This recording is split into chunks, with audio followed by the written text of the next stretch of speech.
నమస్కారం.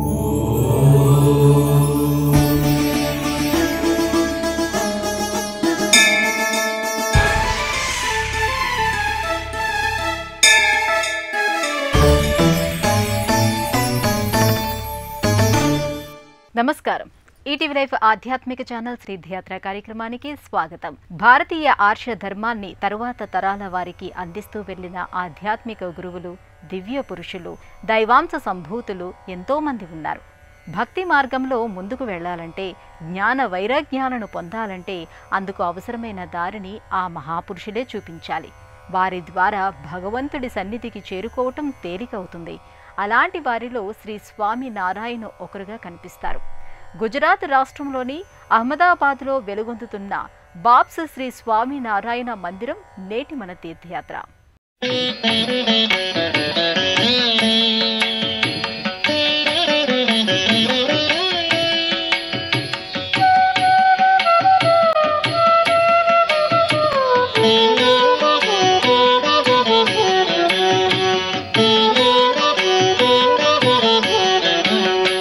अच्युतं केशवं रामनारायणं कृष्णदामोदरं वासुदेवं हरिं श्रीधरं माधवं गोपिकावल्लभं जानकीनायकं रामचन्द्रं भजे.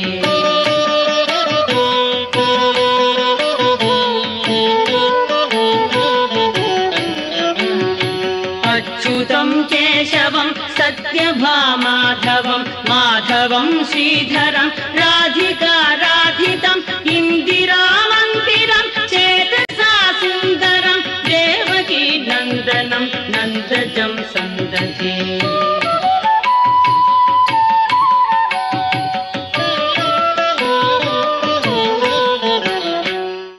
గుజరాత్ అనేక ప్రాచీన నిర్మాణాలకు, పురాతనమైన ఆలయాలకు నెలవుగా కనిపిస్తుంది. ప్రాచీనమైన నాగరికతలు ఈ నేలపై వెల్లివిరిశాయి. మౌర్యుల మొదలు అనేక మంది రాజవంశీకుల శౌర్య పరాక్రమాలు ఇక్కడ విస్తరించాయి.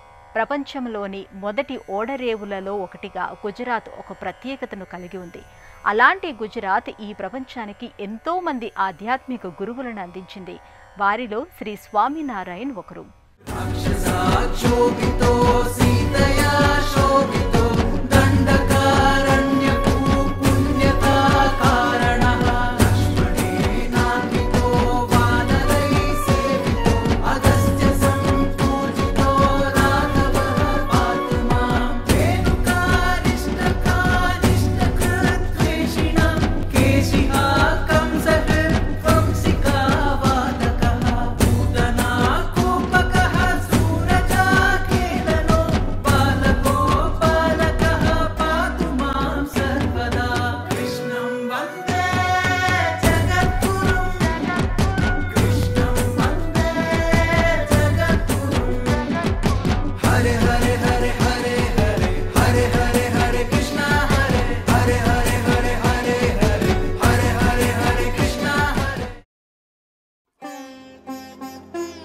గుజరాత్ అనగానే మనకి ద్వారక గుర్తుకొస్తుంది. ద్వారకతో ముడిపడ్డ శ్రీకృష్ణుడి లీలా విశేషాలు కనుల ముందు కదలాడతాయి. ద్వారక ద్వాపరయుగంలో ప్రధానమైన సంబంధాన్ని కలిగిన ప్రదేశం.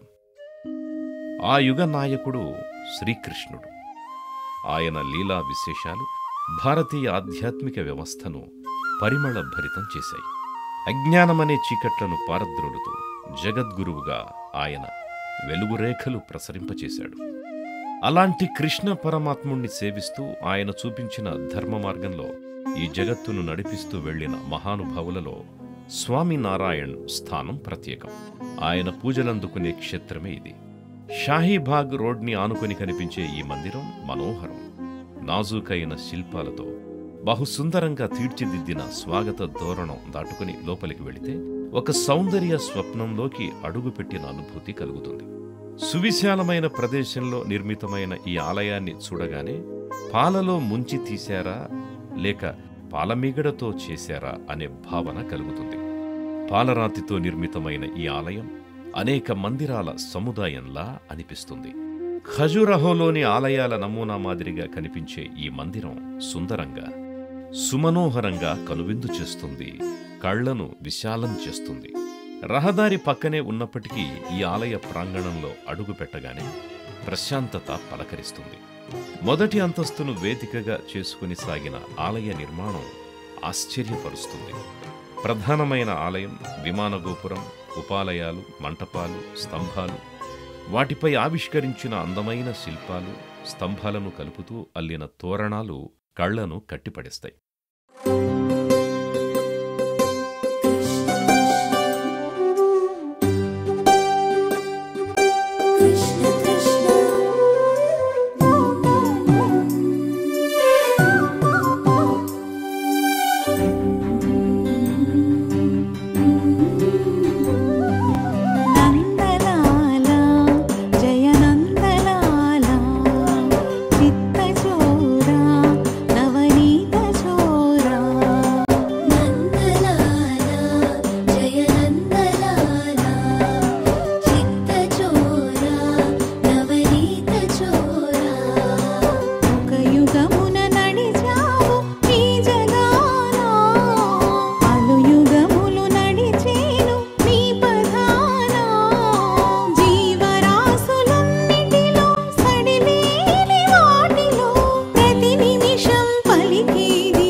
అద్భుతమైన నిర్మాణ శైలిని కలిగిన ఈ ఆలయాన్ని చూడగానే స్వామి నారాయణ గురించి తెలుసుకోవాలనే ఒక కుతూహలం అంతకంతకు పెరుగుతూ పోతుంది.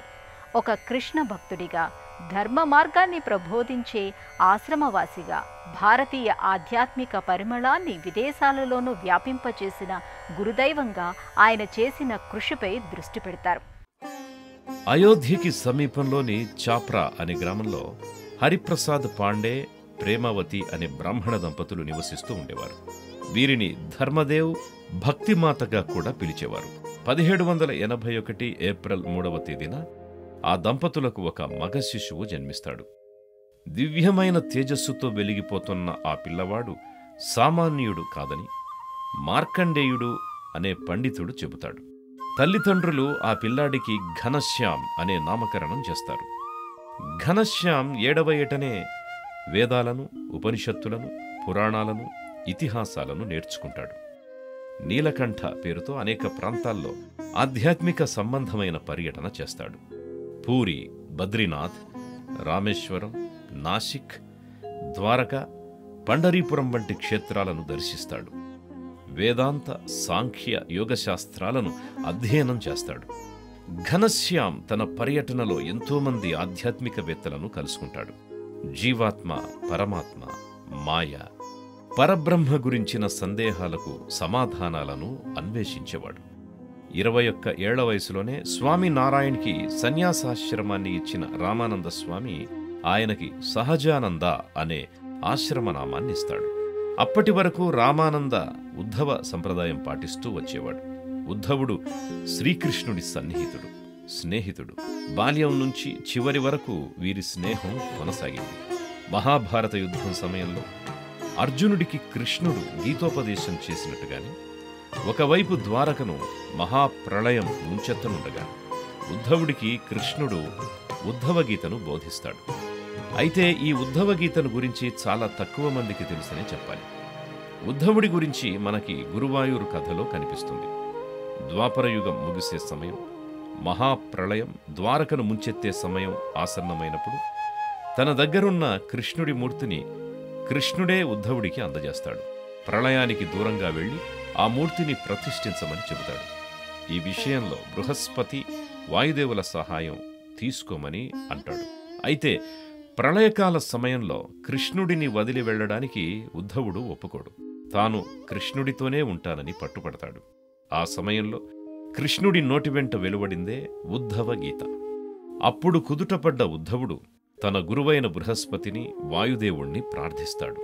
వారి సహకారంతో కృష్ణుడి మూర్తిని సుదూర ప్రాంతానికి తీసుకుని వెళ్లి ప్రతిష్ఠిస్తాడు. గురువు, వాయువు సహకారంతో ప్రతిష్ఠితమైన ఆ క్షేత్రమే గురువాయూర్గా ప్రసిద్ధి చెందింది. అలాంటి ఉద్ధవుడు ఆ తరువాత కాలాన్ని కృష్ణ భక్తితో గడుపుతూ తరిస్తాడు. ఆయన ఏర్పాటు చేసిన సంప్రదాయాన్ని జనంలోకి తీసుకుని వెళ్లడంలో రామానంద సఫలీకృతుడవుతాడు. ఉద్ధవ సంప్రదాయం ప్రకారం పరమాత్ముడి పాదాలను ఆశ్రయించడం ఎలా అనేది ఆయన బోధిస్తూ వెళ్ళాడు. ఆయన మరణానంతరం సహజానంద స్వామినారాయణ్గా ఆశ్రమ పీఠాన్ని అధిరోహిస్తాడు. అప్పటి నుంచి స్వామినారాయణ్ సంప్రదాయం మొదలవుతుంది.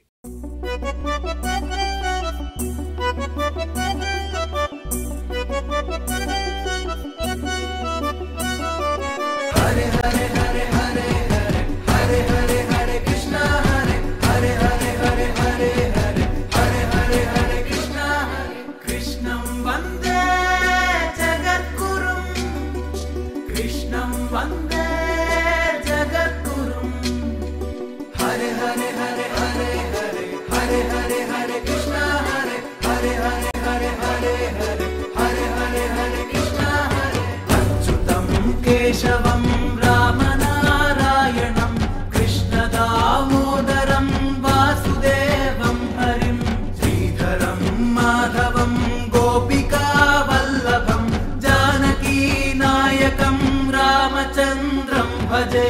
అచ్యుతం కేశవం రామనారాయణం కృష్ణ దామోదరం వాసుదేవం హరిం శ్రీధరం మాధవం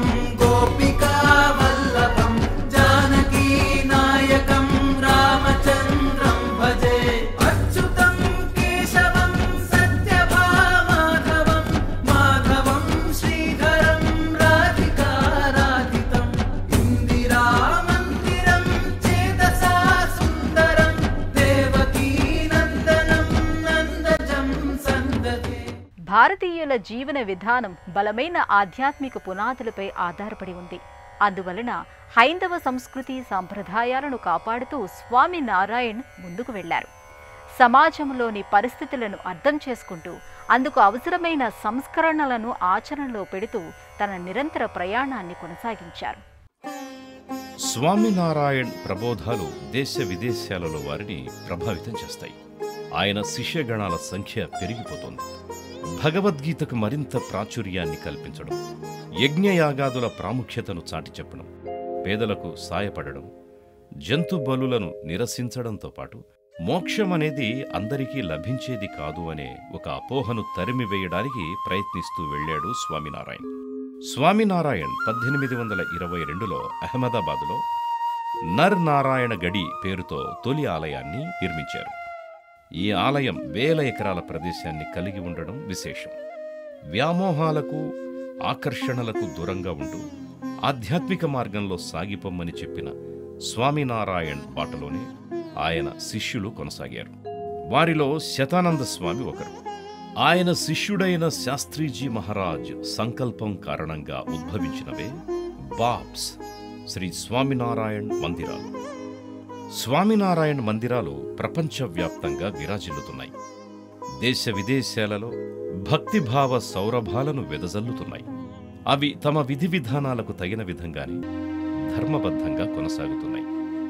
అలాంటి సమయంలోనే బాబ్స్ శ్రీ స్వామినారాయణ్ మందిరాల సంఖ్య పెరుగుతూ వచ్చింది. శాస్త్రీజీ మహారాజ్ సంకల్పంలో నుంచి పుట్టుకొచ్చిన ఈ మందిరాలు కూడా ఆధ్యాత్మిక కేంద్రాలుగానే అలరారుతున్నాయి.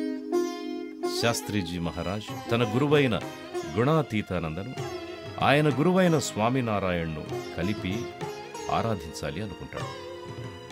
ఆ ఉద్దేశ్యంతో ముందుకెళుతున్న ఆయనకి కొంతమంది భక్తులు సహకరించారు. ఫలితంగానే బాబ్స్ స్వామినారాయణ మందిరాల సంఖ్య పెరుగుతూ వచ్చింది. 1907లో గుజరాత్ రాష్ట్రంలోని ఖేడా జిల్లా పరిధిలోని బోచాసన్ అనే గ్రామంలో శాస్త్రీజీ మహారాజ్ తొలి మందిరాన్ని నిర్మించారు. ఈ మందిరంలో స్వామినారాయణ్ మూర్తితో పాటు ఆయన శిష్యుడు శాస్త్రీజీ మహారాజు గురువు గుణాతీతానంద మూర్తులు కనిపిస్తాయి. స్వామినారాయణ్ణి పరబ్రహ్మ పురుషోత్తముడిగా, గుణాతీతానంద స్వామిని అక్షర బ్రహ్మగా పూజిస్తూ ఉంటారు. అందువల్ల బోచాసన్ అక్షరధామ్ పురుషోత్తమ స్వామినారాయణ్ సంస్థాన్ని బాప్స్ అని పిలవడం మొదలైంది.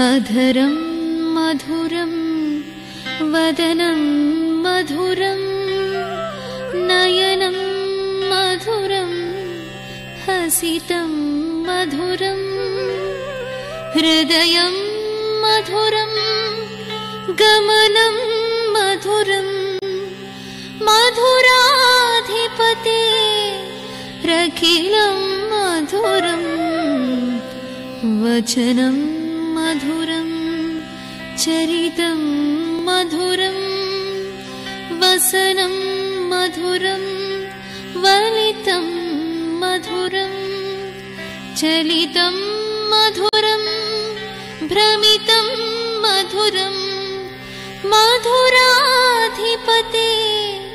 रखिलं मधुरं। శాస్త్రీజీ మహారాజ్ ఒకవైపున ధర్మ సంబంధమైన ప్రచారాన్ని నిర్వహిస్తూనే మరోవైపున ఆధ్యాత్మిక సంబంధమైన కార్యక్రమాలకు ఎలాంటి ఆటంకం కలగకుండా చూసుకున్నారు.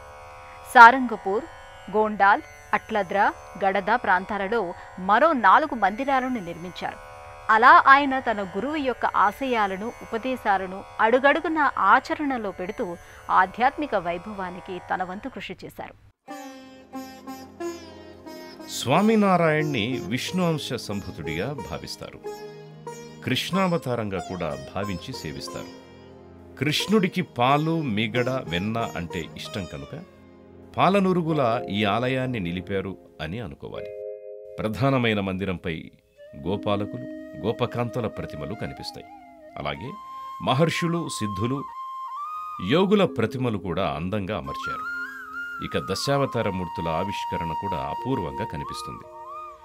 ఆలయానికి సంబంధించిన స్తంభాలపై సృష్టించిన సన్నని అల్లికలు స్తంభాలను కలుపుతూ చేసిన చిత్రమైన విన్యాసం అబ్బురపరుస్తుంది. ప్రాచీన కాలంలో మాదిరిగానే ఈ ఆలయంలోనూ మనం పైకప్పు అద్భుతాల్ని చూడొచ్చు. అందమైన ఆ అల్లికలను అలా చూస్తుండిపోవాలి అనిపిస్తుంది. భక్తులు నడిచే చలువరాతి బండలు కూడా అద్భుతమైన చిత్రాలతో విచిత్రాలు చేస్తాయి. అలా భక్తులు ఆశ్చర్యంలో నుంచి బయటకొస్తూ లోపలికి వెళుతూ ఒక చిత్రమైన అనుభూతిని పొందుతారు. విశాలమైన హాలు నుంచి వేరు చేసిన వేదికకి సుందరమైన ముఖద్వారాలు అమర్చారు.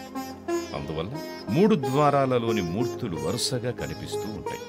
మధ్యన ఉన్న గర్భాలయంలో శతానంద్, స్వామినారాయణ్, శ్రీ గోపాలనంద స్వామి కొలువై ఉన్నారు. ప్రశాంతమైన వదనాలతో, దివ్యమైన తేజస్సుతో ఈ పాలరాతి మూర్తులు ఆరాధనా భావాన్ని పెంపొందింపజేస్తూ ఉంటాయి.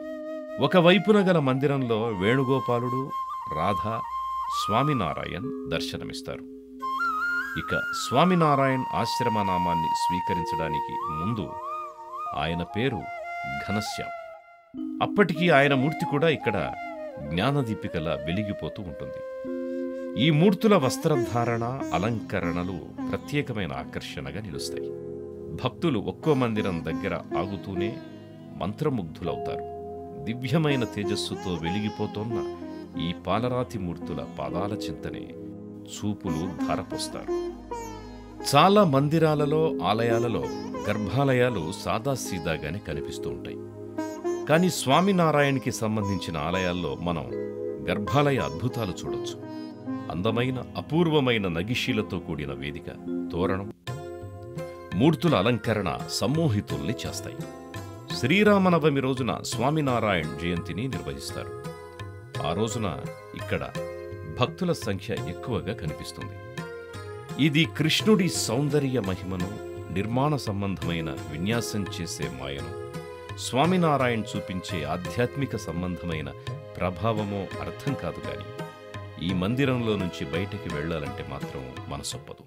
విష్ణవే జిష్ణవే శంఖినే చక్రిణే రుక్మిణీ రాగిణే జానకి జానయే వల్లభీ వల్లభాయార్చితాయాత్మనే కంస విధ్వంసినే తే నమో వంశినే.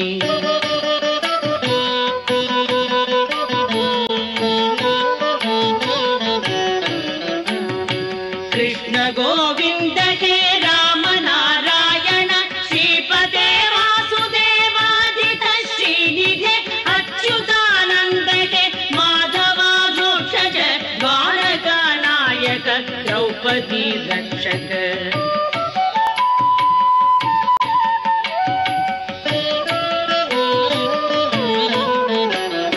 राक्षसक्षोभितः सीतया शोभितो दण्डकारण्यभू पुण्यता कारण लक्ष्मणेनान्वितो वानरैः सेवितो गस्त्य सम्पूजितो राघव पातु माम्।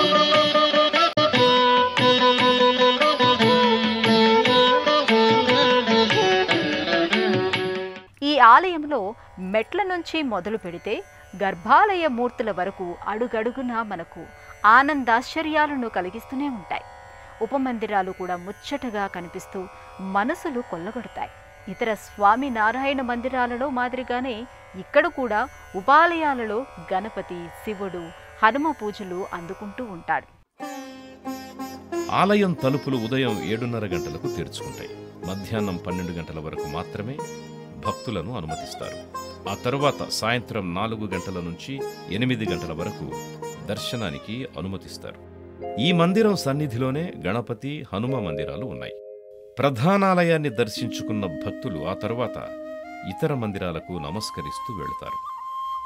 ఈ ఆలయం కింద అంతస్తులోకి వెళితే స్వామినారాయణ్ పాలరాతి మూర్తిని, స్వర్ణవర్ణ మూర్తిని దర్శించుకోవచ్చు.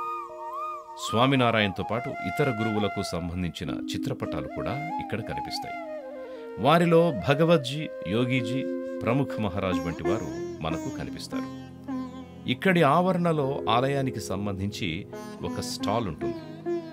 స్వామినారాయణ్ సంప్రదాయానికి సంబంధించిన ఆధ్యాత్మికపరమైన పుస్తకాలు, ప్రతిమలు, చిత్రపటాలు, పూజా మందిరాలు, పూజాగదికి సంబంధించిన వస్తువులను ఇక్కడ విక్రయిస్తుంటారు.